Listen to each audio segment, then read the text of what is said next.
መንፈስ ላይ ኢኮኖሚ ላይ ፎከስ ያደርጋል። በብዙ ሰዎች ተአምራት ሲሆን እናያለን። አክቹዋሊ እኛ ላይ ሙሉ በሙሉ ቶሎ ላይገለጥ ይችላል። ግን ለህዝቡ ግን በሚጸለይበት ሰዓት ከበሽታ ነፃ ሲወጣ፣ ከእስራት ነፃ ሲወጣ፣ ወደ በረከት ህይወት ሲገባ፣ እርግማን ሲሰበርለት እናያለን እና ለረጅም ጊዜ ሳገለግል ይህንን በህይወት አይቻለሁ። ብዙ ሰዎች ጥቃቅን ስራ ውስጥ መስራት አቅቷቸው የሚታገሉ በህይወታቸው ወደ ሰፊ ስራ ሲገቡ አይቻለሁ። በጣም በብዙ የበሽታ ቀንበር፣ የህመም ቀንበር፣ የሞት ፍርሃት ውስጥ ያሉ ነፃ ሲወጡ አይቻለሁ።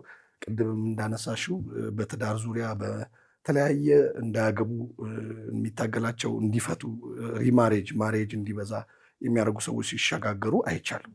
እንዲሁ ደግሞ በአንድ ወርድ ስራት ተበጥሶላቸው ስራ መስራት እምቢ የሚላቸው ማግባት እምቢ የሚላቸው ሰዎች ወደዛ ፕሮስፐር ሲያደርጉ አይቻለሁ። ይህን ደግሞ የሚያደርገው ጌታ ነው። ክብሩን እሱ ይውሰደው። ብዙ ምስክርነቶች አሉ። ቅድም እንደተናገርሽው በጣም ብዙ ምስክርነቶች እሰማለሁ። ከ9 ዓመት ከ10 ዓመት በፊት ወለጋ ላይ የተለያየ ሀገር ላይ ሄጄ ያገለገልኩት አንዳንድ ሰዎች ቢሮዎቹ ስገባ ራሱ አገኛቸዋለሁ። የዛሬ 10 ዓመት በፊት 12 ዓመት በፊት እንዲህ ብለኸኝ ነበር፣ ይሄ ትንቢት ተነግሮ ግን አሁን ሆነ። ልጅ ለ7 ዓመት አልወልድም ነበር ወለድኩኝ የሚሉኝ ይሄ ልጅ አንተ ተናግረ የመጣ ነው። ትንሽ እድሜ ነው እንግዲህ አጭር ዓመት 15 16 ዓመት ወደዚህ ነው እንግዲህ አገልግሎቱ። ግን በዛ ውስጥ ራሱ ብዙ ምስክርነቶችን እንሰማለን። ይህን የሚያደርገው ደግሞ ለቤተ ክርስቲያን ይጠቅም ዘንድ ይህን ጸጋ የሰጠው እግዚአብሔር ነው። ይሄ ለምድራችን ሁሉ ተአምራት ምልክቶች እንዲሆኑ ያደረገው ብዙዎች ነፍሳት እንዲድኑ እንዲጽናኑ ምድር ነፃ እንድትወጣ ነውና ትልቁ የእግዚአብሔር ፍቃድ የዘላለም ሕይወት ነው። ምድርን በክርስቶስ መጠቅለል ነው። ያሆኑ ሳለ ግን በምድር የአሸናፊነት ሕይወት እንድንኖር የሰላም ሕይወት እንድንኖር ለዚህ ነው በገላትያ ላይ ሲናገር በነፃነት እንድንኖር ክርስቶስ ነፃ አወጣን ይላል። ነፃ ወጥተን እንድንኖር ይፈልጋል። ዲፕረስድ ሆነን እንድንኖር አይፈልግምና ብዙ ቤተክርስቲያን ውስጥ ግን አንዳንድ ሰዎች ይቆዝማሉ፣ ይጨነቃሉ፣ ይታመማሉ፣ በጭንቅ ያልፋሉ። ይህንን ጸጋ ቢያምኑ ይሄን ጌታ የለቀቀውን ጸጋ ቢያምኑ ከዛ ህይወታቸው ይገላገላሉ ብዬ አምናለሁ። ልክ ነህ። በጣም እንደው ያው በስቴፕ እንሂድ ብዬ አስባለሁ። ምክንያቱም ብዙ ጊዜ ሰዎች በብዙ ስርዓት ውስጥ አሉ። ስርዓት ውስጥ እንዳሉ ደግሞ የማይሰማቸው ሰዎች አሉ። በተለይ አለማግባት አስመልክቶ ብዙ ሰዎች ትዳር ይፈልጋሉ፣ ማግባት ይፈልጋሉ። ከዛ ደግሞ በህይወታቸው ደግሞ ወደ ትዳር ለመድረስ ሲፈልጉ ደግሞ ፌል ሲያደርግ ታያለ። ጸሎት ሲፈልጉ ብዙ ሰዎች ይደውሉልናል ማለት ነው። እና እንደው ከሪሌሽንሽፕ ተነስተን ከዛ በኋላ ወደ ትዳር ደግሞ ሪሜሬጅን ደግሞ እንዲበዛ የሚያደርገው የጠላት አታክ ምን አይነት ነገር ነው የሚለውን እናነሳለን። እና እንደው አንድ ሲንግል ባላገባ ወይም ለአቅመ ትዳር ደርሶ ፋይናንሻሊ ጥሩ ሁኔታ ደርሶ በአስተሳሰብ በአመለካከት ጥሩ ሁኔታ ላይ ሆኖ ግን አለማግባት አንዳንድ ጊዜ በእርግጥ መጽሐፍ ቅዱስ የማያገቡም ሰዎች እንዳሉ ይናገራል አይደለ? ከእግዚአብሔር መንግስት ስራ አንጻር ማለት ነው። የትዳር ፍላጎት እያለው የትዳር የማግባት ኢንተረስት ኖሮት እንዳያገባ የሚያደርገው የሰይጣን አሰራር ምንድን ነው? እንደው እንዲህ አይነት ደግሞ ቻሌንጅ ያለበት ሰው ምን አይነት ምልክት አለው? ኦኬ፣ በጣም ደስ የሚል ጥያቄ ነው። በህይወቴ እኔ ብዙ ካገለገልኳቸው አገልግሎቶች ውስጥ ያስገረሙኝ አንዳንድ አሁን የጠየቅሽን ጥያቄዎች ናቸው። ከአንድ ቤተሰብ ውስጥ 7 ሴቶች ኖረው 7ቱም እንዳያገቡ የሚሆንበት ጊዜ አለ። ሁሉ ነገር ሞልቷቸው ፋይናንሻሊ ጥሩ ሆኖ ስቴብል ሆነው ነገር ግን ወንድ እንዳይወዱ እንዲፈሩ ትዳርን የሚያደርግ ይሄ ስፒሪቹዋል ሃዝባንድ ይባላል፣ ወይም ስፒሪቹዋል ዋይፍ። ለወንዱ ስፒሪቹዋል ዋይፍ ይባላል፣ ለሴቷ ደግሞ ስፒሪቹዋል ሃዝባንድ የመንፈሳዊ ባል ነው። በጣም በብዙ መገለጫ አለው። እሱ መነሻው አባቶች፣ አያቶች፣ ቅድመ አያቶቻችን ያመለኩት የዛር መንፈስ፣ የተለያየ ጨለማ መንፈስ ሲገበርለት የነበረ አላመልክ ሲሉት አለሰጥ ሲሉት ባልሆኑ ነው የሚመጣው በሌሊት በሰዎች ላይ። ከዛ በኋላ ሌላ ፕሮግረስ እንዳይኖራቸው፣ ደስታ እንዳይኖራቸው፣ እንዳያገቡ አግብተውም ስፒሪቹዋል ሃዝባንድ አለ አንዳንድ ሰዎች ላይ አግብተው ባሎቻቸውን አግሬሲቭ እንዲሆኑ፣ ኃይለኛ እንዲሆኑ ባሎቻቸው ላይ፣ ባሎችም ደግሞ እንደዛ እንዲሆኑ፣ ፈሪ እንዲሆኑ፣ ደካማ እንዲሆኑ በተለያየ ነገር ይሰራልና ይሄ መንፈስ በሌሊት ደግሞ በህልም ይገለጣል፣ እንዲጠሉ ያደርጋል። ቀን የሚወዱትን ሰው እንኳን አብረው እንዳይኖሩ፣ እንዲጨቃጨቁ፣ ሰውነታቸው እንዲነኳቸው አይፈልጉም። ምን ያሁን ባለቤቴ ሰውነቴ እንድትነካኝ አትፈልግም፣ ትጠላኛለች፣ አንዳንዴ ትሰድበኛለች፣ አብረኸኝ አትተኛም ትላለች። ስፒሪቹዋል ሃዝባንድ መሆኑን አያውቁምና ምን ለምዳ ነው ይላሉ። ምን ለምዳ ነው ይላሉና ከአገልግሎቴ ብዙ ያጋጠመኝ ይሄ በስፒሪቹዋል ሃዝባንድ ዙሪያ እኔ ራሷን ሁላ ተኝታ ከወንድ ጋር እንደምትገናኝ ትሆናለች ባለቤቴ ያለኝ አንድ ሰው በጣም አዘነ። እሱ እያያት በሌሊት ድምፅ ሰምቶ ተነሳ እና እሷ ግንኙነት እንደምታደርግ ነው የምትሆነው። እና በጣም አዘነ። በቃ ተሰበረ። አይ ቤት ጠብቁኝ ጸልይላቸዋለሁ ችግር የለውም አልኳቸው። ሲሄድ ያው ምልክቱን ስለነገረኝ እኔም አመንኩኝ። ስቃወም ተሰበረ፣ መንፈሱ ተገለጠ፣ ራሱን ገለጠ ማለት ነው። ያ ማለት ቤቱ እንዲፋረስ በሁለት አይነት መንገድ ይላካል። አንደኛው በዘር ያመለጠው መንፈስ ነው። ሁለተኛው ይሄ በመስተፋቅር በደብተራ መንፈስ የትዳርን አታክ ለማድረግ ከሆነ ጊዜ በኋላ ትዳራቸውን እንዲጠሉ ያደርጋል። 1 ዓመት ላይ 2 ዓመት ላይ ጥሩ ሄደው ከዛ በኋላ እንዲሰለቻችሁ፣ እንዲያስጠላቸው፣ እርስ በርስ እንዳይፈላለጉ ያደርጋል ይሄ መንፈስ። ከዛ በኋላ ቤታቸውን እንዲጠሉ ወይም ሌላ አልባሌ ነገር እንዲይዛቸው ያደርጋል። በዛ ያፈርሳል። ስፒሪቹዋል ሃዝባንድ በጣም ክፉ ነው። በሌላ የሚላከው በመስተፋቅር መንፈስ። በመስተፋቅር መንፈስ ሰውየው አፋተህ ይዘና በሚል ባልሆኖ ያኛውን እንድትጠላ ያደርግና ውጭ ላለ ፊዚካሊ በአካል ይታያል መንፈሱ ለነሱ ወይስ ምንድን ነው? የሚታያለ ማይታያለ በህልም መልክ ይመጣል። አንዳንዶቹ ሲነግሩሽ ነፃ ከወጡ በኋላ ብዙዎችን አናገራቸዋለሁ። አንዳንዶች አንቆ ሁላ አስፈራርቶ ረጅም በግዱላ እና በጣም ያዝናሉ። ስፒሪቱ ከሄደ በኋላ አዝነው ጠዋታቸው በቃ ደስታ የለውም። በቃ እሱ መጥቶ ሲሄድ እና እንደዚ አይነት አጋጥሞኝ ያውቃል። ስፒሪቹዋል ዋይፍም አለ ለወንዶች ደግሞ ለወንዶች ሴት ሆና ነው የምትመጣው። ከተለያየ ሴት ጋር ያስተኛል። ከዛ በኋላ ደስ አይለው፣ በቃ ደስታ አይሰማውም። ስፒሪቹዋል ዋይፍ ነው እሱ። ያ የዛር መንፈስ ራሄሎ የሚባል የዛር መንፈስ አለ። ያ የዛር መንፈስ አምልኮ የሚፈልግ ነው። በዘር ውስጥ ሲመለክ የነበረ ገልማ የነበረው ምናምን ካለ ቤተሰቦች ያመለኩት ካለ ይፈልጋል። ገልማ ምንድን ነው? ገልማ ማለት የሚመለክበት መናፍስት የሚመለክበት ማለት ነው። በቤተሰብ ዛር ምናምን እና የዛ መንፈስ ሲኖር ትዳር ፕሮግረስ ያጣል። በተለያየንም መንገድ ነው። በበሽታ ሪሌሽንሽፕ ውስጥ እንደው ምን አይነት ምልክቶች ይኖራሉ? ጭቅጭቅ ያደርጋል። የሆነ ቀን ደስተኛ፣ የሆነ ቀን ቁጡ፣ ውስጥ ላይ ጥርጣራ፣ ረባሽ ያደርጋል፣ እንዲረበሹ ያደርጋል እና ብዙ ተጽዕኖ ያደርጋል መንፈሱ። ስፒሪቹዋል ሃዝባንድ ይሄ ነው። አንዴ እንደውም ሱሉልታ ላይ እያገለገልኩኝ ትልቅ ናት፣ ወፍራም ናት ሚስቱ ማለት ነው። የጮች መጣች እና ባሏ ነኝ ምናምን አለ። ኧረ እኔ ነኝ ባሏ። የምን ባል ነው ምናምን አለ ከጉባኤ ውስጥ። ኧረ እኔ ነኝ ባሏ። የምን ባል ነው ምናምን። ዝም በል አንተን አላውቅህም ባሏ ነኝ አለ። ምክንያቱም ያቺ ሴት ትደበድበው ነበር ሁሉ ወጥ ስራ ስለዋለች። ይሄ ዶሚኔቲንግ በቃ ወንድ እሷ ናት ቤት ውስጥ። አንዳንድ ጊዜ ስፒሪቹዋል ሃዝባንድ ሲመጣ ቤት ውስጥ ያለመገዛት ሴቶች እንደ ወንድ አክት ያደርጋሉ። ወንድ ይመስላሉ ፊታቸው ራሱ በቃ አክታቸው የወንድ በቃ ይሆናል። ኃይለኝነት ምናምን ይሞላባቸዋል። እሱ መምራት የሚገባው ተመሪ ይሆናል ማለት ነው። እሷ የምትለው ነው የሚሆነው። ኃይለኝነት ይሞላባታል። አስቸጋሪ ነው መንፈሱ። መደብደብም እንዴት ተደበድበዋለች። ሁሌ ነው የምቀጠቅጠኝ አለ መንፈሱ። እኔን የምቀጠቅጠው አለ። ስፒሪቹዋል ሃዝባንድ ነው እና ከፈለግ ሰውነቴን እንዳትነካኝ ትለዋለች። አልፈልግም ከአንተ ጋር ምንም። እሺ ብሎ ዝም ብሎ ሳሎን ላይ ይተኛል። ሳሎን ላይ አልጋ ይለያል መንፈሱ። እዚህ ያልተኛም ብሎ ሰውነታቸው እንዲነካቸው አይፈልጉም። በሴቶቹ ላይ ያለው። በወንዱ ያለው ደግሞ በጣም ደካማ ነው የሚያደርገው። ለእሷ ሲሆን ፌል ያደርጋል። አይፈልግም ምንም ነገር አብሮ ኢንተረስት እንዳይኖረው ያደርጋል። ከዛ ውጭ ነው ሊያቅበዘብዘው ይችላል። ከሌላ ሴት ጋር ከተለያዩ ሴቶች ጋር ሊያቅበዘብዘው ይችላል። እሷ ጋር ግን ይዘጋዋል። ሚስቱን ይጠላታል። እንዲጠላት ያደርገዋል። እንዳትመቸው ያደርገዋል። እንድትለየው ልለያት እንዴ በቃ ልፍታ እንዴ ይላል። አግብቶም ወልዶም አብረው እየኖረ ማለት ነው። ብዙ ሰዎች ችግራቸው ይሄ ነው። ብዙ ሰዎች አንዳንዶቹ ደግሞ እንደውም መንፈሱ ተመሳስሎ ስለሚቀመጥ ስፒሪቹዋል አንዳንዱ እንደ ጠቋር መንፈስ ይባላል እና ምንድነው ጠቋር የዛር መንፈስ እንደ ዛር ያለ መንፈስ ነው እና መንፈሳዊ ነው። ባይዚ ምንድነው የሚያደርገው? መንፈሳዊ ገዳም ሰዎችን የሚያስገባ ማለት ቸርች ውስጥም አለ። የመጨረሻ ይመናፈሳሉ ግን ከስፒሪት ጋር ናቸው። እስቲ አብራራው። ምናልባት እንደው እንዲህ አይነት ነገር ውስጥ ያለም ሰው ሊኖር ስለሚችል ጠቋር መንፈስ ማለት መንፈሳዊ ያስመስላል። መንፈሳዊ መልክ አለው። ይጸልያል። በቃ ጸሎት ላይም አለ፣ አምልኮ ላይ ተደብቆ ግን በሰዎች ውስጥ ይኖራል። ተደብቆ እነሱን እየጎዳ እነሱን ነገራቸውን እያበላሸ ምናምን እያለቀሱ ባይዘ የሚያስለቅስ እግዚአብሔር የለም። የሚያስቅ እግዚአብሔር ነው ያለን። ነፃ የሚያወጣ እግዚአብሔር ነው ያለን እና እያለቀሱ ነው የሚኖሩት። እንዲህ አይነት ሰዎች ግን በጣም ጾም ጸሎት ይገባሉ፣ ቸርች ይመላለሳሉ፣ ግን በስርዓት ውስጥ ናቸው። ብዙ ሰዎች እንደዚህ አሉ። ይሄ ልክ እንደ ጠቋር መንፈስ ማለት ነው። ስለዚህ መጀመሪያ እስራቱ አለ ብሎ ማመን ያስፈልጋል። እስራቱ አለ ካሉ በኋላ ወደ ጸሎት ይገባል፣ ይሰበራል። እንደዛ ነው። ስለዚህ ምናልባት በትዳር ህይወታችን ውስጥ እንዲህ አይነት ምልክቶች አንተ እንግዲህ ዲሊቨራንስ አገልግሎት ላይ ስታገለገል መንፈሱ በዚህ ልክ ጮሆ ከወጣ በኋላ የነዛ ሰዎች ንግግር እንደዛ አይነት ነገር ነው።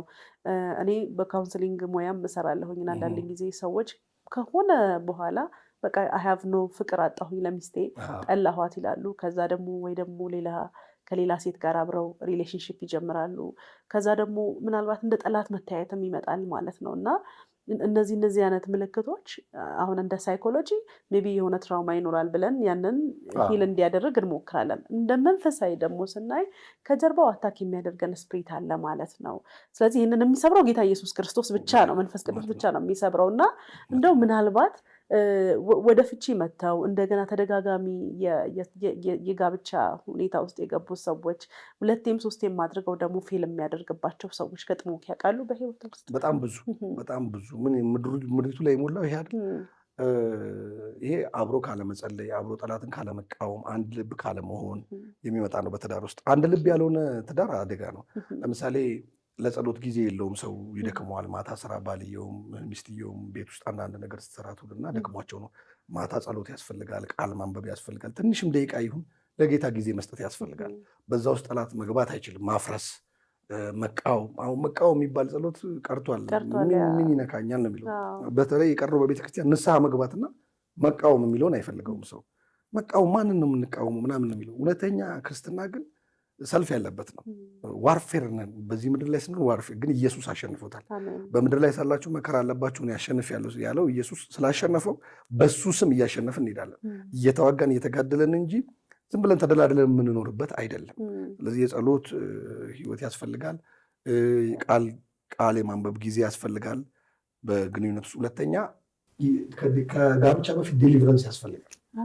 አዎ ካላገቡ በፊት በዘሩ ውስጥ ያላለ ያንን ዴሊቨር ማድረግ አለባቸው። ወይ አኖይንቲንግ ያለው ሰው ጋር ሄደው ማጸለይ ያለባቸው፣ ማሰበር አለባቸው፣ ወይ በጾም በጸሎት መስበር አለባቸው።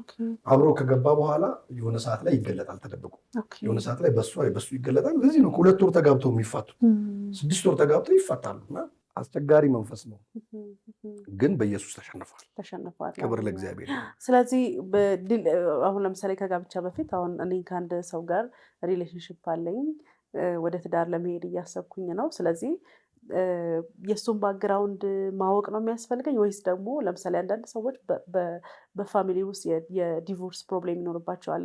ሜቢ እናትየው ወይ አባትየው ከአጋንንት ጋር ኮኔክሽን ይኖራቸዋል ማለት ነው። እና ያንን አስመልክቶ በዛ ዙሪያ ነው ጸሎት የሚያስፈልገው ወይስ ደግሞ ምንድን ነው?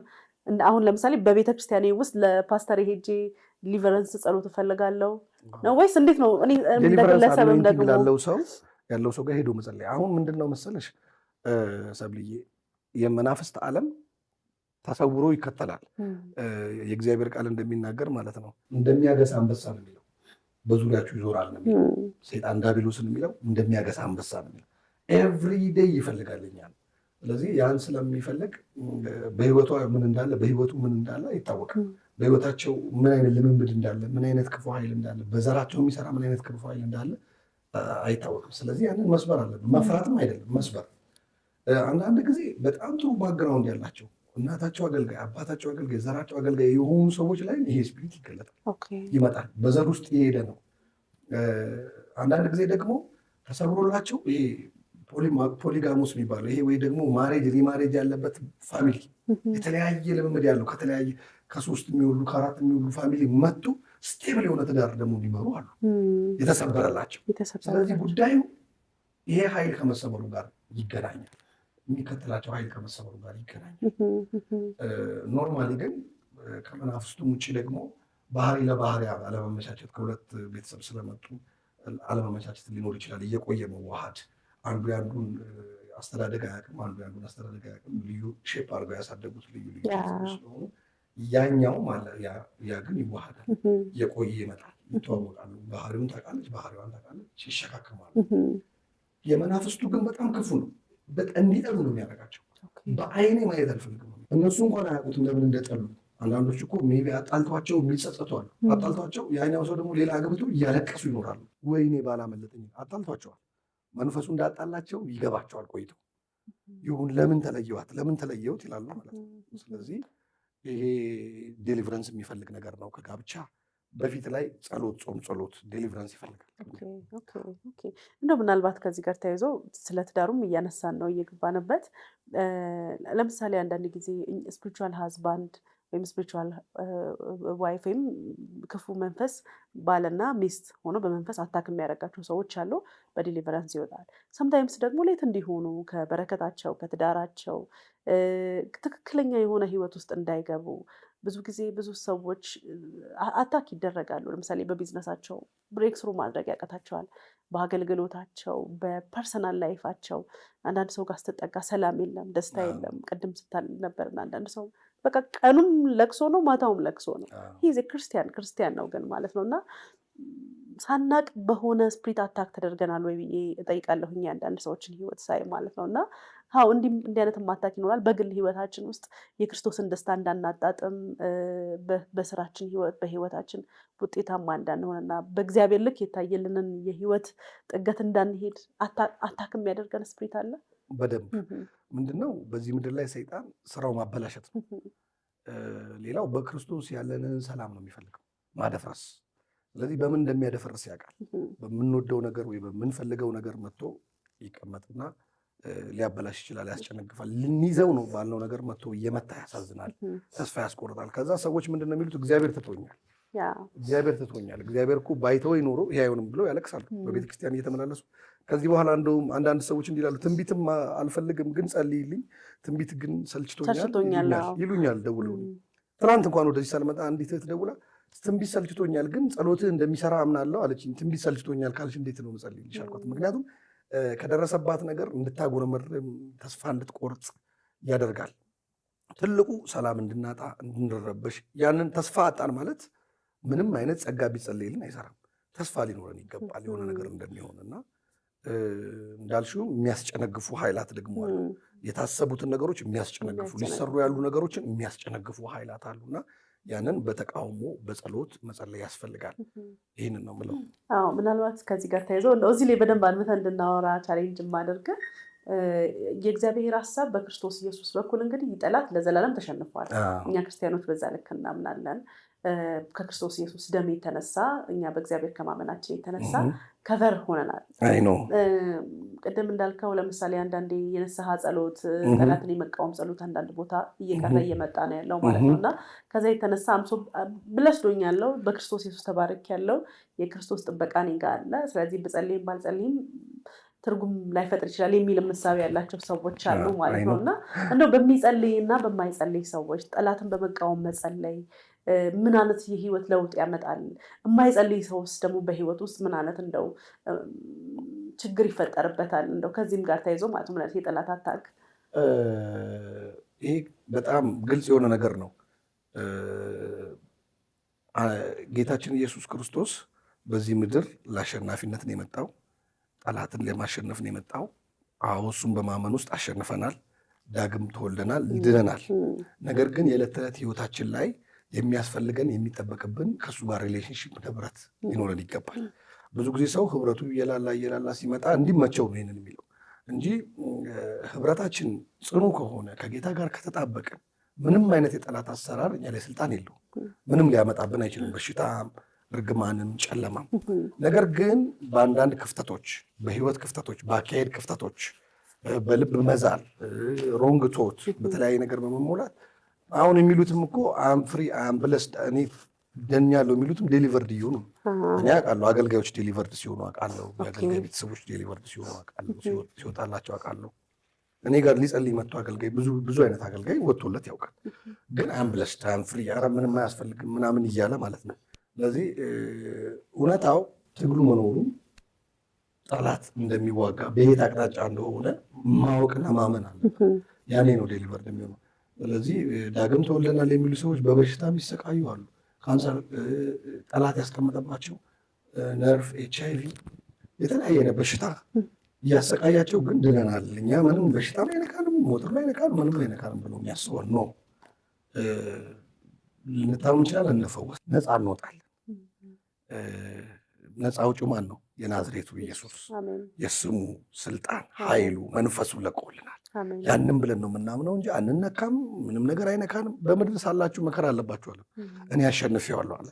አንዱ መከራ በሽታ ነው፣ አንዱ መከራ ስደት ነው፣ አንዱ መከራ ማጣት፣ ችግር፣ ጭንቀት ነው የሚውሉ ናቸው። ግን ስለተሸነፈ እኛ ተጋድሎ አድርገን ከእሱ ጋር ህብረት ስናደርግ ነገሮች ይለወጣል።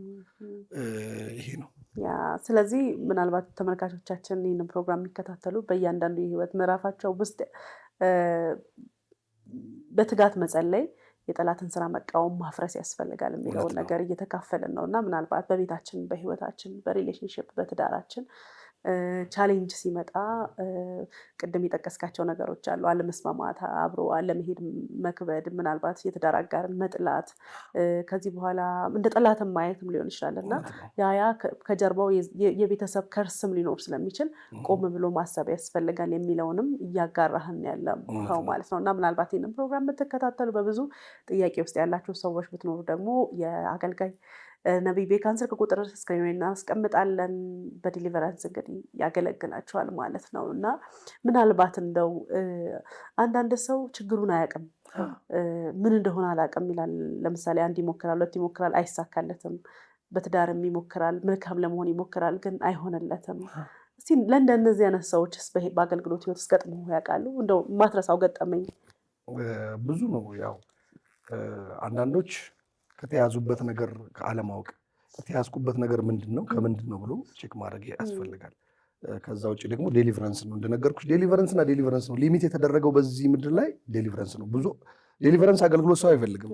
እኔ እንደውም አንዳንዴ እንዲህ ይሉኛል፣ ትንቢት ብቻ አድርገው ይሄ መጫጫው አይኖር ይላሉ። ምክንያቱም ቅርብ ጊዜ እንኳን የሆነውን ነገር ልንገርሽ፣ ዴሊቨረንስ ሊሚት መደረጉ አንድ ቤተክርስቲያን ሄድኩኝ ማለት ነው። ሄድኩኝ አገለገልኩኝ እና የፓስተርየው ልጅ ነበረች ዴሊቨርድ የሆነችው። አጋንንቱ ውጡ ስል እየጮኸች ወጣች። በንጋታው ደወለልኝና የጋበዘኝ ሰው እዛ ጥሩ ነበር ፕሮግራሙ፣ ስብከቱ ጥሩ ነበር፣ ግን ፕሮግራማችን አበላሸብናል። ምንድነው ስል እንዴት የፓስተሩ ልጅ አጋንንት፣ እኔ የፓስተር ይሁን የማን ይሁን አላውቅም፣ ከምትሞት ብትድን አይሻልም? ነፃ መውጣቷ እኮ ወይ ያ መንፈስ ድንገት ይገላታል፣ ወይ ሌላ ህይወት ውስጥ ይከታታል፣ ወይ ከቤቷ ትጠፋለች፣ ወይም ብዙ መጥፎ ነገር ራሷን ሁሉ ሊያስገድላት ትችላል። በመኪና አደጋ ልትሞት ትችላለች። ክፉ ነው መንፈስ እና ነፃ መውጣቷ ሊያስደስተው ሲገባው እንደው መጫጫ ሆነ። ጥሩ ነበረ ስብከቱ፣ ግን እኛ ያንን ሁሉ እንትን ብለን ኢንቨስት አድርገን ጠርተን ጉድ ሆነን አለኝ። ደስተኛ አይደለም ማለት ነው። ስለዚህ ለዲሊቨራንስ ጸሎት ሰው ያለው አመለካከት አይፈልግም፣ መጫጫ ነው ብሎ ነው የሚያስበው። ስለዚህ የሚወደው ቆንጆ ንግግር የሚናገሩ ሰው ደስ የሚለውን ነገር የሚያወሩ ሰዎች ይወደዳሉ። ሰዎች ይከተሏቸዋል። የጥበብ ንግግር፣ ጥሩ ቃላት የሚናገሩ ሰዎች ዋው ብሎ ይከተላል። ዴሊቨር የሚያደርግ ሰው አይፈልግልሽም። ሰው እኔ ዴሊቨር የሚያደርግ ሰውን ይሄ ሰው ያስጠላኛል፣ ደስ አይለኝም ነው የሚሉት። ሁለተኛ ተመልሶ የመግባት አቅም አለው መናፍስት። ኧረ ከነፃ ከወጡ በኋላ አሁን አንዳንድ ጥያቄዎች አሉ ሰዎች የሚያነሱት። ምን ይላሉ? በየቦታው ነው የሚጮሁት። እከሊት እዛ ሄዳ ጮች፣ እዛ ሜዳ ጮች፣ እዛ ሜዳ ጮች የሚባል ነገር አለ። እዚህም ሲጸለይ ጮች፣ እዚህም ጮች፣ እዛም ጮች። ምንድን ነው ሰውየው ነፃ ከወጣ በኋላ ወይም ሴትዮዋ ነፃ ከወጣች በኋላ ልትማር የሚገባት ትምህርት አለ። ልትጸና እና ልትቆም የሚገባባት ቃሉ ላይ መንፈሱ ላይ መንፈስ ቅዱስን መቀበል አለባት። ከዛ ካልሆነ የመንከራተት ህይወት ነው። ሁልጊዜ መውጣት መግባት መውጣት መግባት ነው። ምክንያቱም መጽሐፍ ቅዱስ ላይ የተቀመጠ ጉዳይ ነው ይሄ ጉዳይ። በማቴዎስ 12:45 ላይ ስናይ አንድ መንፈስ ሲወጣ ቤቱ ባዶ ሆኖ ሲያገኝ 7 ከሱ የከፋውን ይዞ መጥቶ ይገባል ይላል። 7 የከፋውን መጥቶ ተሰብስቦ ይገባል ይላል። ስለዚህ ዴሊቨርድ ሆነው ድጋሚ በሌላ ሲስተም መንፈሱ ከገባባቸው ዘይሄት አገልጋይ ይጠላሉ። ዴሊቨረንስ ያለበት ቦታ ይጠላሉ። ጩኸት ነው ይመስላቸው፣ አይፈልጉም ዴሊቨረንስ ያለበት ቦታ እና ያንን ነው የሚያደርገው። ያ ባዶ የሆነውን 7 እጥፍ እንዳይገባበት መንፈስ ቅዱስ መቀበል አለበት አንድ ሰው። መንፈስ ቅዱስ ሙላት በዚህ ዘመን በቤተክርስቲያን ሊሚት ተደርጓል። ቸርች ውስጥ ትባረካለህ፣ ይሆንልሃል፣ ጥሩ ነው እኮ ይኸው ምስክርነቶች ቅድም ስትናገር ነበር። ለአንቺ ከተነበይኩት ነገር ሆነዋል። ነገር ግን ከዛ የሚበልጥ ከበረከት ሁሉ የሚበልጥ በረከት መንፈስ ቅዱስን መሞላት ነው። አንድ ክርስቲያን በመንፈስ ቅዱስን ስጦታ ካልተቀበለ በቀር በረከት ውስጥ ገባ ማለት አይቻልም። በረከት የሚጀምረው መንፈስ ቅዱስ ከመሞላት ነው። ስለዚህ አንድ ሰው ነፃ ከወጣ በኋላ መንፈስ ቅዱስ እስኪሞላ ድረስ ተምሮ መጸለይ፣ መጾም፣ ከጌታ ጋር መጣበቅ፣ ትክክለኛው መንፈስ ቅዱስ መሞላት አለበት። የዛ ጊዜ የድል ህይወት ይጀምረዋል። የአሸናፊነት ህይወት ይጀምረዋል። ባዶነት ከሱ ይወገዳል። የማግኘት የማጣት ጉዳይ አይደለም። የውስጥ ሰላም ነው መንፈስ ቅዱስ፣ የውስጥ እረፍት ነው። ኢየሱስን እንድንሰብክ ያደርጋል፣ እንድንመሰክር ያደርጋል፣ ምስክር እንድንሆን ያደርጋል፣ ሰላማዊ እንድንሆን ያደርጋል፣ ሞገሳም እንድንሆን ያደርጋል። እንደገና ስጦታዎችን ይሰጠናል። ይህ አሁን እኔ የማገለግልበት ስጦታ የምታዩ ፈውሶች፣ የምታዩ ተአምራቶች፣ የምታዩ ነፃ መውጣቶች መንፈስ ቅዱስን ስለተቀበልኩ ሲቀበሉ ልክ እነዚህ ጸጋዎች ይገለጣሉ። እንደወደደ መንፈስ ቅዱስ ለእነሱ ደግሞ ጥበብን መናገር ሊሆን ይችላል፣ ትንቢትን፣ መናገር ሊሆን ይችላል፣ ነፃ መውጣት፣ ፈውስ ሊሆን ይችላል፣ መናፍስትን መለየት ሊሆን ይችላል ይሰጣቸዋል። ስለዚህ ይህንን ጸጋ ይህንን መንፈስ ቅዱስ መቀበል አለበት ማለት ነው። አንድ ሰው ትልቁ ተሞልቻለሁ ወይ ነው። ከተሞላን ክፉ ነገር እኛ ላይ መግባት አይችልም፣ መመለስ አይችልም። ስለዚህ ይህን ፕሮግራም የሚከታተሉ ብዙ ሰዎች በስርዓት ውስጥ ከቤተክርስቲያን ወደ ቤተክርስቲያን እየተመላለሱ ወይ አምኛለሁ ለምንድን ነው የሚሆንብኝ፣ አምኛለሁ ለምንድን ነው ተመልሶ ይመጣብኝ የሚሉ አሉ። እኔ 7 ጊዜ መንፈስ ይወጣለት ሰው አውቃለሁ። 7 ጊዜ 7 ፕሮግራም ላይ ማለት ነው። ከዛ በኋላ ነው ለቆት የቀረው። መንፈስ ቅዱስን ተሞላ፣ ቆመ፣ ልጁም ተቀየረ፣ ታሪኩ ተቀየረ። ስለዚህ ተደጋጋሚ በሰው ህይወት ላይ ዝም ብሎ የሚተኛ አይደለም መንፈስ። የነበረን ሮንግ ኮሚኒኬሽን፣ መጥፎ አካሄድ ካላቆምን በዛ ሊመጣ ይችላል። ግራውንድ ይፈልጋል። አንድ ጊዜ ለመጋባት ደርሰው አንተ ቢሮ መጥተው ዲሊቨራንስ በደንብ እስቲ እንደው ምስክርነቱን። አዎ ብዙ ነው። ይሄ በቢሮ ነው። አንድ ወዳጄ አብረው መጥተው ቆይ አንዴ ልጸልይ አልኩት። ሊጋቡ ነበረ። አንቺ የምታውቂው ነገር ነው። እና ሊጋቡ ላገባት ነው አለኝ። እኔ ወዳጅ ነው። ይዛሃት ና ሳታገባት በፊት ቢሮ ላይ እና እንጸልያለን። አታውቃትም አንተ ልጅ? አላውቃትም፣ አይቻትም። ይዛት መጣ። ጥሩ ፖዚሽን ያላት በስጋ መልክም አላት፣ ቆንጆ ናት፣ አገልጋይ ናት አለኝ። አገልጋይ ናት፣ እዚህ ነው የምታገለግለው ምናምን አለኝ። ስጸልይ ወጣላት መንፈስ። በጣም ክፉ መንፈስ ነው። ብዙ ነገር ነው ከትቼባታለሁ፣ ብዙ በሽታ ምናምን ብሎ አለና ማለት ነው። በጣም ደነገጠ ልጁ። ያው አንዳንድ ጊዜ መሸከም አይችልም ወንድ ልጅ ነፃ መውጣትን ጸንቶ እስክትለወጥ ከወደደ እስክትለወጥ መጠበቅ ይችላል። ነገር ግን በቃ አልሆነም፣ በዛው ቆመ ነገራቸው። ተለያዩ እና ስፒሪቱ ሲገለጥ ተለያዩ። ግን ተጋብተው ከሚለያዩ ሳይጋቡ ቢለያዩ ይሻላል። ተጋብቶ መለያየት እና ጠባሳው ልዩ ነው። የመጀመሪያ በሪሌሽንሽፕ ሲቆም የምትሰበሪው ስብራትና አግብተሽ ስትፈች የምትሰበሪው ስብራት አንድ አይደለም። ምክንያቱም እጮኝነት ማለት ትዳር ማለት አይደለም፣ የመተያያ ጊዜ ነው። በመተያያ ጊዜ ስለተለዩ ደስ ነው ያለኝ። ተጋብተው ቢሆን ጠባሳው የሰፋ ይሆናል ማለት ነው፣ ሀዘኑ የሰፋ ይሆናል ማለት ነው። ምክንያቱም አግብቶ ሰው ሌላ ማግባት ማለት ባይብሊካል አይደለም። መንፈሱ እየደበቀው ነገር ነበረ። መንፈሱ ያው እንግዲህ ተሰውሮ ነው። ሌላ ቦታ ላይ እኔ ተሰውሮ የቆየ ነው። የጌታ አሰራር ነው። ከኔ ነው ብዬ ልል አልችልም፣ ከጌታ ነው። ምክንያቱም አንዳንድ አገልጋዮች እንዲህ ነው፣ በእነሱ እጅ ዴሊቨረንስ ሲሰራ ከሌሎች አገልጋዮች የተለዩ ይመስላቸዋል። እኔ ጋር ቢመጣ ነፃ ይወጣል። ኖ እግዚአብሔር በእኔ እንድትፈታ ፈቀደ። በቃ በእኔ ደግሞ ያልተፈታውን በሌላ ሊፈታ ይችላል። ስለዚህ ጸጋ ልዩ ልዩ ነው የሚለው፣ መንፈስ አንድ ነው የሚለው ለዛ ነው። ከኛ ችሎታ አይደለም፣ በቃ የጌታ ሀሳብ ነው እንጂ ዘመዶቻችንን ነበር እየሄድን እኮ ፈውሰን የምንጨርሰው። በየሐኪም ቤቱ እየሄድን ነበር። ግን የእግዚአብሔር ፍቃድ የሚባል ነገር ዊለው ፍቃድ። ወደ ቤተ ክርስቲያን እንኳን ሰዎች የሚመጡት በእግዚአብሔር ፍቃድ ነው። በቃ ዛሬ የምትፈታ ነፍስ ይልካታል። ድንገት ነው እኮ እዛ መሄድ ፈልጌያለሁ፣ በቃ አገልግሎቱ ስፍራ ሄጄ መፈታት እፈልጋለሁ ብላ ወደ ሚኒስትሪያችን ወይም ወደ ቸርቻችን ትመጣለች ማለት ነው። ክብር ለእግዚአብሔር። ስለዚህ ከኔ ይሆን አይደለም፣ ጌታ ያደረገው ነው። ክብሩን እሱ ጠቅልሎ ይውሰደው። ምናልባት ነቢይ ቤካስ በዚህ አጋጣሚ በትዳራቸው በሪሌሽንሽፓቸው እግዚአብሔር እንዲመጣ ለሚፈልጉ ሰዎች፣ ምክንያቱም እኔ በእግዚአብሔር ሰዎች ጸጋ በጣም ነው የማምነው። እግዚአብሔር ለእያንዳንዱ የተለያየ ጸጋ ሰጥተዋል። ለአንዳንዱ የዴሊቨራንስ የነብይነት እና ሊፍታፕ ያደርጋል። የእግዚአብሔርን ቃል ስትሰማ አንደኛው ለአንደኛው ይጸልይ ይላል መጽሐፍ ቅዱስ ማለት ነው። እና ምናልባት በትዳራቸው ዝም የሆነ መንገድ ውስጥ እየሄዱ ያሉ ሰዎች፣ የትዳር አጋራቸውን ከመሬት ተነስተው የጠሉ ሰዎች፣ ትዳራቸው ያስጠላቸው፣ ባሏ ያስጠላት ሴት ልትኖር ትችላለች፣ ሚስትየው ያስጠላት ወንድ ሊኖር ይችላል ማለት ነው። እና ምን እንደሆነ የማይገባው ግን የእግዚአብሔርን ጣልቃ ገብነት የሚጠብቅ ሰው ሊኖር ይችላል። ቅድም እንዳልከው ደግሞ የሚያቀበዘብዝም ስፕሪት ከሆነ ያንን ቆም ብሎ ማየትና መቃወም፣ ለዲሊቨረንስ ራስን አሳልፎ መስጠት ያስፈልጋል። ተመልካቾቻችን አብራችሁን ቆይታ እያደረጋችሁ ስላለ ከልብ እናመሰግናለን። በጣም ጥሩ ጊዜ እያሳለፍን ነው። ጌታ ኢየሱስ ክርስቶስ ነፃ የሚያወጣ ስርዓትን የሚበጣጥስ ቀንበርን የሚሰብር አምላክ ነው።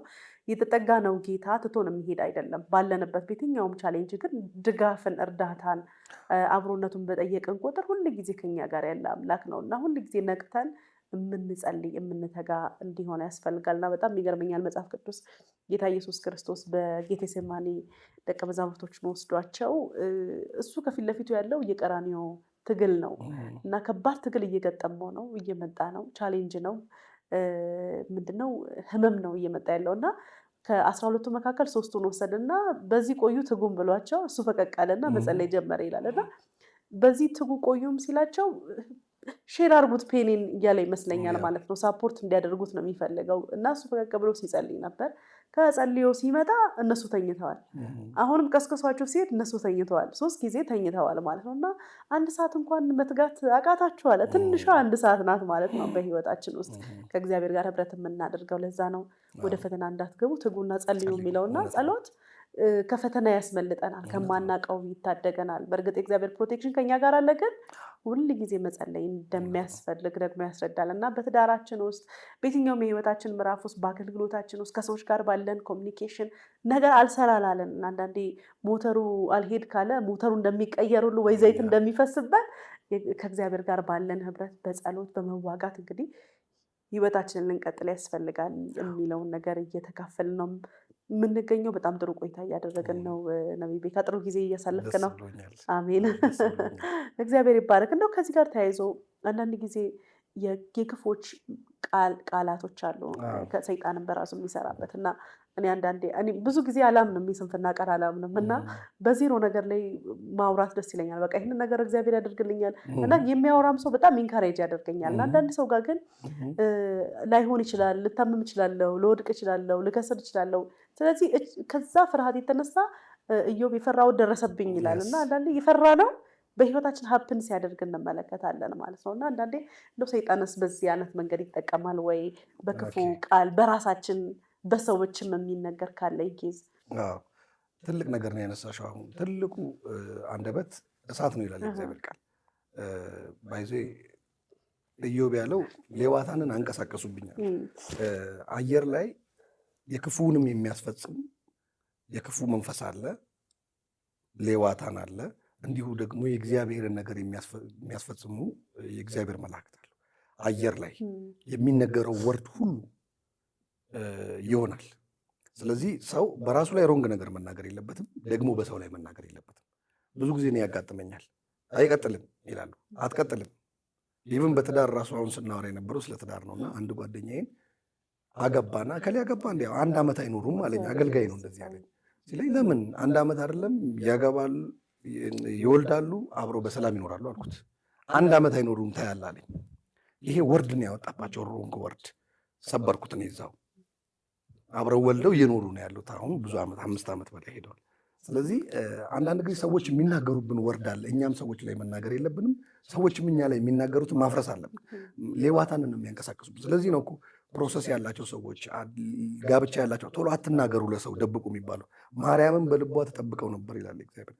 አንዳንድ ነገሮች መጠበቅ አለብን፣ ለጠላት አሳልፈን መስጠት የለብንም። ሲሆን ይዩት እንጂ ሳይሆን ከተናገርን ሊያፈርሱት ይችላሉ በአንደበታቸው።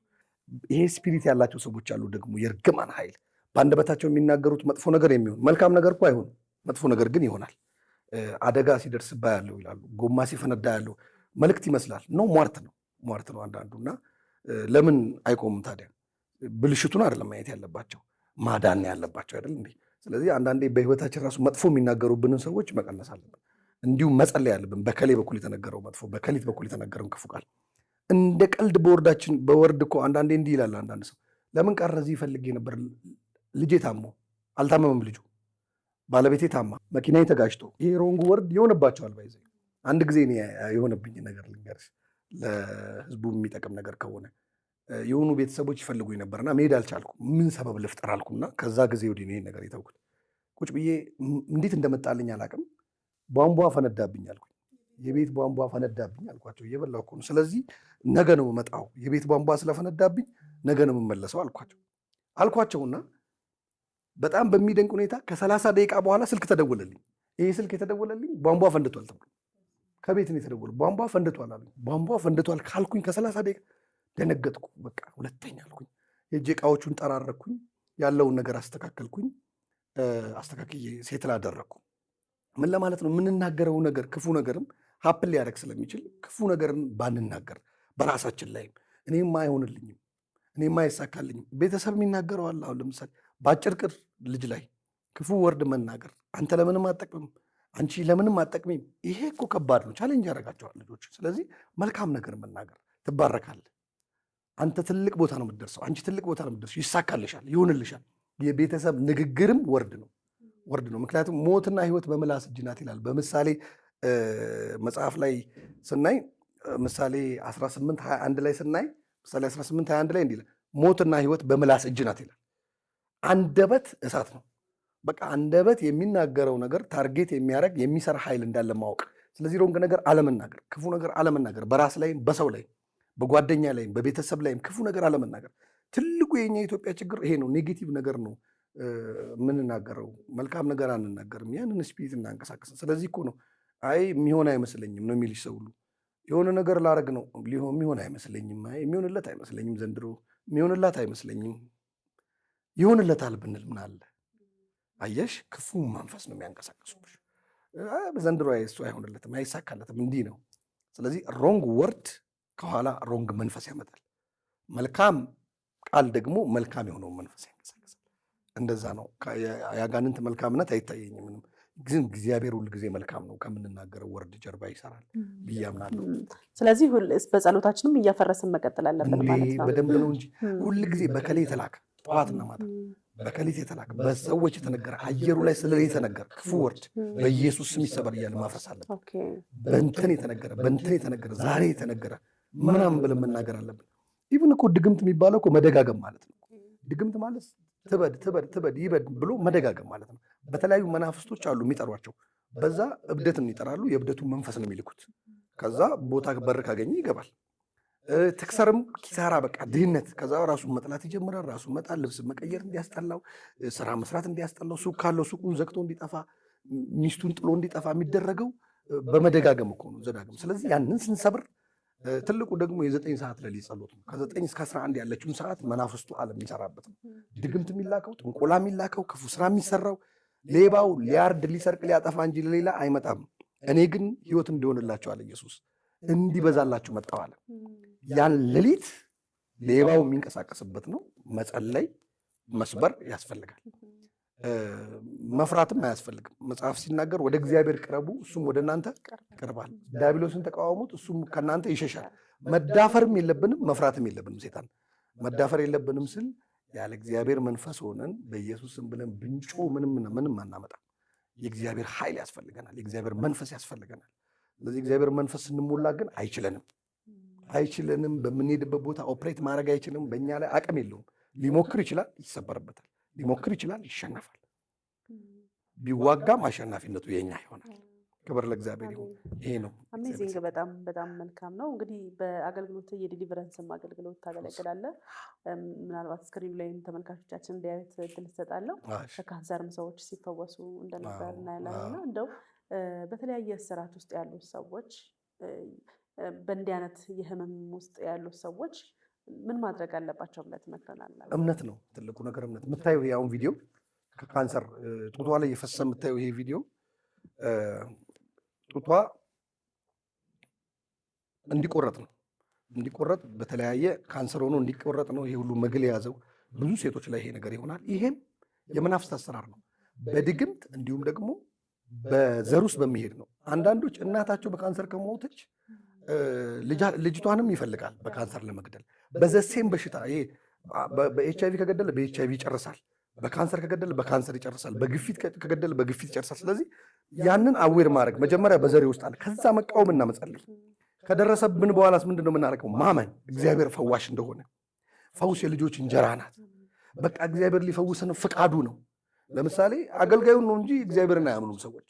እግዚአብሔርን ቢያምኑ በጣም በሲምፕል ይፈውሳቸዋል። አገልጋዩን ነው የሚያምኑት። ከዛስ አልሆን ሲላቸው ከሌጋ ሄድኩም አልተፈወስኩ፣ ከሌጋ ሄድኩ አልተፈወስኩ። ኖ እግዚአብሔርን ይመኑት። እግዚአብሔርን ሲያምኑት ከፈውሳቸው ጋር ይገናኛል። የትኛውንም ሚዲያ የሚጠቀም የትኛውንም መካከለኛ ይጠቀም፣ ትንሽ ሰው ትልቅ ሰው ይጠቀም፣ ወጣት አባት ይጠቀም፣ እናት ይጠቀም፣ ትንሽ ልጅም ይጠቀም፣ ይፈውሳቸዋል። ማመን ብቻ ነው ለፈውሳችን መቀበል። ማመን ነው። እምነትሽ አድኖሻል ያለው ጌታ ኢየሱስ። ክብር ለእግዚአብሔር። ስለዚህ በእምነት ነው። እንደገና ዴሊቨረንስ ኤሪያ ፈውስ፣ ትክክለኛ እግዚአብሔር የሚሰራበት ኤሪያ በእምነት መሄድ። እነሱ ላይ ይሄ በሽታ አይቀመጥም።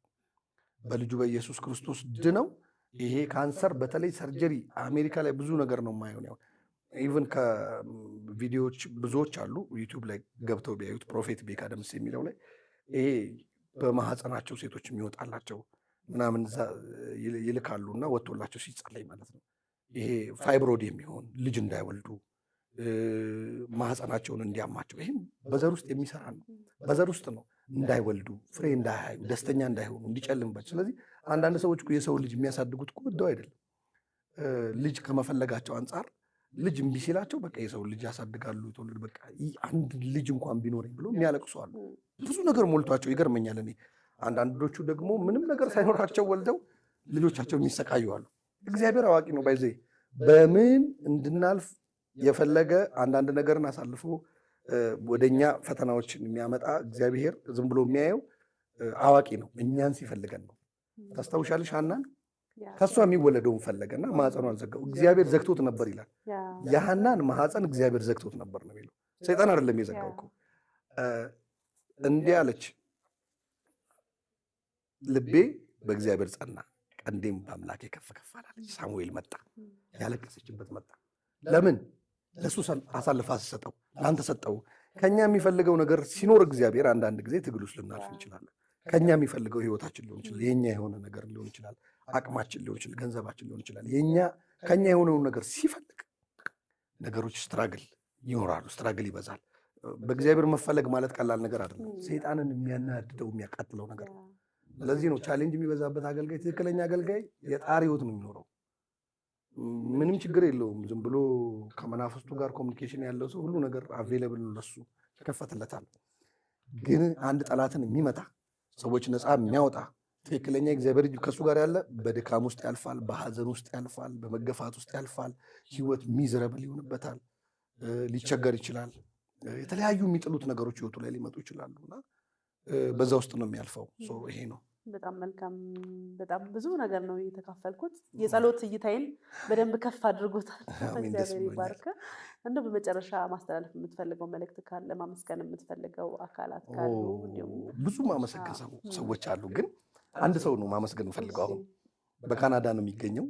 ስሙን ደስ ላይለው ይችላል። ብዙ የሚጠራ ብዙ ሰፖርት ያደረገኝ ማለት ለምሳሌ አንዳንድ ሰው ሰፖርት ሲያደርግሽ አገልግሎት ሰፖርት ይሰለቸዋል። የሆነ ሰዓት አለው ሰፖርት የሚያደርግበት እና ይህ ሰው ካናዳ ነው የሚኖረው። ካሜራዎች፣ ሳውንድ የሚያስፈልገኝ ነገር፣ ሳውንድ ሲስተሞች ይሄ ነው ስለው የሚያደርግልኝ አለ። ጌታ ዘመኑን ይባርከው፣ ቤተሰቡን ይባርክ። ካናዳ ነው ያለው። በጣም ነው የምወደው የማከብረው። ስሙን ደግሞ በጣም የእሱንም ከእግዚአብሔር የሚያገኘው ነገር እንዳላጉል አንዳንድ ሰው አይፈልግም እንደዚህ አይነት ነገር። ስለዚህ ለዛ ስል ነው። እሱ ግን ራሱን ያውቃል። እግዚአብሔር ይባርክ። ካናዳ ነው ያለው። ወደ አሜንምና እንለዋለን። እግዚአብሔር ይባረክ። አሜን። ተባረክ። በጣም በጣም ነው የማመሰግነው ፈቃደኛ ሆነ በዚህ ርዕሰ ጉዳይ ላይ እንድናወራ፣ ህዝቡንም ደግሞ የማንቃት ስራ እንድንሰራ ፈቃደኛ ስለሆንክ ከልብ አመሰግናለሁ። እንደው በመጨረሻ ደግሞ ጸልየክ እንድንለያይ ነው የምፈልገው። ምክንያቱም እግዚአብሔር አንድን ሰው እንደሚነካ ነፃ እንደሚያወጣ አምናለሁ። ለአንድ ቤት እግዚአብሔር ዛሬ መነሳት እንደሚሆን፣ ለአንድ ሰው ዛሬ መውጣት እንደሚሆን አምናለሁ። ካለንበት የትኛውም የጠላት እስራት አንዳንድ ጊዜ እንዳልከው ከቤተሰቦቻችን ከማናቃቸው ሰዎች የክፉ ቃል በላም ተሰብሮ ነው መጥቶ እስራኤልን በድንኳኑ ተቀምጦ እያለ ሊረግመው የፈለገው ማለት ነው። እና አንዳንዴ እግዚአብሔር ቀን ሰጥቶን ሳለ፣ እድል ሰጥቶን ሳለ የምንጸልይበት የምንጋደልበትን ምናልባት ጌታ ኢየሱስ ክርስቶስ ወደ ቀራንዮ በሚወስደው መንገድ ላይ የጸለየው ጸሎት ህመሙን አለመቻሉና የእግዚአብሔርን እርዳታ ደግሞ ከእግዚአብሔር እንዲያገኝ እድል የከፈተ ነው። እሱ አምላክ ቢሆንም ማለት ነው መጠጣት ያለበት ግዴታ ቢሆንም እና አንዳንዴ እግዚአብሔር እንድናልፍ የሚያስገድደን የህይወት ምዕራፍ አለ። በዛ የህይወት ምዕራፍ ግን ተግተን የምንጸልይ ወታደሮች እንድንሆን የእግዚአብሔርን ቃል የምናነብ የምንበረታ እንድንሆን እግዚአብሔር ይፈልጋልና እንደው በደከምንበት ላይ ደግሞ የእግዚአብሔር ጸጋ እንዲገለጥ እድሉን ሰጥቻለሁ እንድትጸልይ። አሜን። አጭር ደቂቃ ነው የምጸልየው። ጌታ ደግሞ ይረዳናል። በምንም አይነት ጥያቄ ውስጥ ያላችሁ እውነቴን ነው ይህን ቪዲዮ የምትመለከቱ ከዚህ ሰዓት ጀምሮ መውጣት ይሆንላቸዋል። አብ አባት ሆይ በኢየሱስ ስም እናመሰግንሃለን። አንተ መልካም አምላክ ነህ። በመላው ዓለም ሆኖ የሚከታተሉ በጭንቅ ውስጥ ያሉ በተለያየ አይነት ጭንቅ ውስጥ ያሉ በጌታ በኢየሱስ ክርስቶስ ስም አሁን እንጸልያለን። መውጣት ይሆንላቸው። እነሆ ተጨንቃ ለነበረች ጨለማ አይሆንላትም እንደተባለ ኦማሮካ ባሲ ቫላዲ ካፖራ ዲያባ በበሽታ ጣር ያሉ፣ በጭንቅ ጣር ያሉ፣ በእስር ያሉ፣ በተለያየ በስጋም ሆነ በመንፈስ ስቃይ ውስጥ ያሉ፣ በቤተሰቦቻቸው ጉዳይ፣ በልጆቻቸው ጉዳይ፣ በትዳራቸው ጉዳይ እየተጨነቁ ያሉ፣ በጭንገፋ እየተጨነቁ ያሉ ሰዎች ነፃ ይውጡ በኢየሱስ ስም። አሁን ይሄን ቪዲዮ እያዩ ነፃ ይውጡ። ፈውስ በእነሱ ላይ ይሁን በበሽታ ሆዳቸው ውስጥ የተቀመጠ ደማቸው ላይ የተቀመጠ አጥንታቸው ላይ የተቀመጠ የተለያየ አይምሯቸው ላይ የተቀመጠ ነገር ሁሉ የቀለጠ ይሁን በኢየሱስ ስም። መውጣት የሚገባው ሁሉ ከነሱ ይውጣ። ፈውስ የልጆች እንጀራ ናት እንደተባለ በናዝሬቱ በኢየሱስ ስም አሁን ነፃ አወጣዋቸው። መፈታት ይሁንላቸው።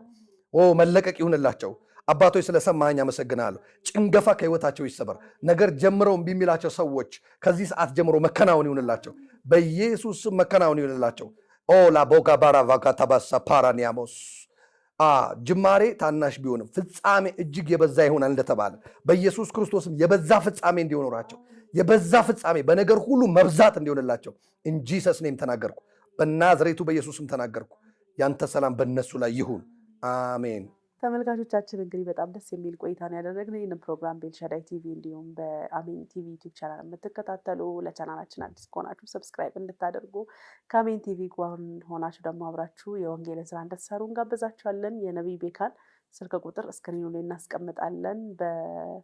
በስልክ ቁጥሩ ታገኙታላችሁ። ከዛ ባለፈ በሶሻል ሚዲያ ቲክቶክ ላይ፣ ፌስቡክ ላይ ፕሮፌት ቤካ ደምሴ ይላል። ቲክቶክ አለ። ቲክቶኩም ዩቲዩቡም ፌስቡክም ፕሮፌት ቤካ ደምሴ ነው የሚለው። እዛ ላይ ገብታችሁ ፎሎ ማድረግ ትችላላችሁ። ቸርች ጉርድ ሾላ ነው። ፈውስ ፕሮግራም ሮብ እኔ የማገለግለው ሮብ ፈውስ ሮብ መታችሁ መካፈል ትችላላችሁ። ሮብ ማለዳ ላይ ጉርድ ሾላ ሰገን ህንፃ ላይ ነው የማገለግለው። በጣም መልካም። ስለዚህ መካፈል ትችላላችሁ፣ መደወል ትችላላችሁ። እንግዲህ አብራችሁት ደግሞ ከአገልግሎቱም ጎን እንድትቆሙ በጌታ ፍቅር ጠይቃችኋለሁ። ይህንን ስለምታደርጉ ተባረኩ። በፕሮግራማችን ላይ ያላችሁን ማንኛውንም ሀሳብና አስተያየት እንግዲህ ልታደርሱን ትችላላችሁ። ሰብለ በቀለ አብሬያችሁ ቆይታ አድርጌያለሁ። አሜን ቲቪ የወንጌል ድምፅ ነው። መልካም ጊዜ፣ መልካም ቆይታ።